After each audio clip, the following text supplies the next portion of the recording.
Chapter 6. Bahira, the Monk and the Signs of Prophecy. As Muhammad grew, he spent much of his time tending sheep and goats for his uncle. The hills and valleys of Mecca became his solitude, a place of reflection. He was known for his honesty and reliability even at a young age, earning the respect of those around him. On occasion, his uncle Abu Talib would take him on trade journeys to distant lands. When the boy was 9, or perhaps 12 years old, Abu Talib decided to take him on a caravan journey north to Syria.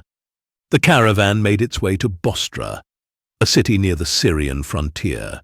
There, nestled among the hills, was a small monastery where a Christian monk named Bahira lived. For generations, monks in this cell had passed down ancient manuscripts that spoke of the coming of a prophet to the Arabs. Bahira had read them many times, and like others, he believed the time for the prophet's arrival was near. One afternoon, as the caravan approached, Bahira noticed something unusual. A small, low-hanging cloud moved above the caravan, providing shade from the harsh sun. As they drew closer, the cloud remained, hovering over a single figure. Intrigued, Bahira watched as the caravan halted beneath a tree. To his amazement, the branches of the tree lowered themselves to offer additional shade. Realizing the significance of these signs, Bahira decided to meet the travelers. He invited the entire caravan to a meal at his monastery, insisting that everyone, young and old, free and enslaved, attend. But when they arrived, he noticed a boy had been left behind to guard the camels. "Bring everyone," Bahira urged. "Let no one stay behind." The men realized they had left the boy, the son of Abdullah, and quickly brought him to join the gathering. The moment Bahira saw the boy, his heart leapt. He recognized the signs that matched the descriptions in his book. He watched the boy closely throughout the meal, noticing every detail of his face and demeanor. After the meal, Bahira asked to speak privately with the child. He questioned him gently, asking about his life, his habits, and even his sleep. When Bahira finally asked to see his back, the boy hesitated, but then removed his cloak.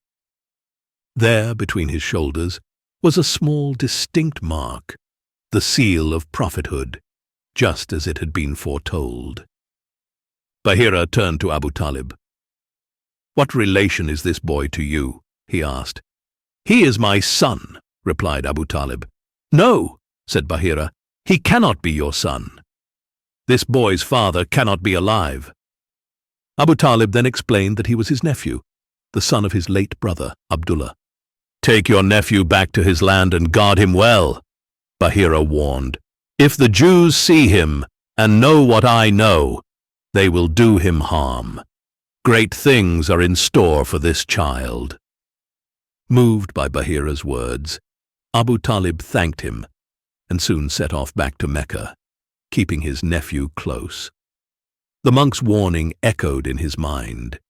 He knew that his nephew was destined for something far greater than any of them could imagine.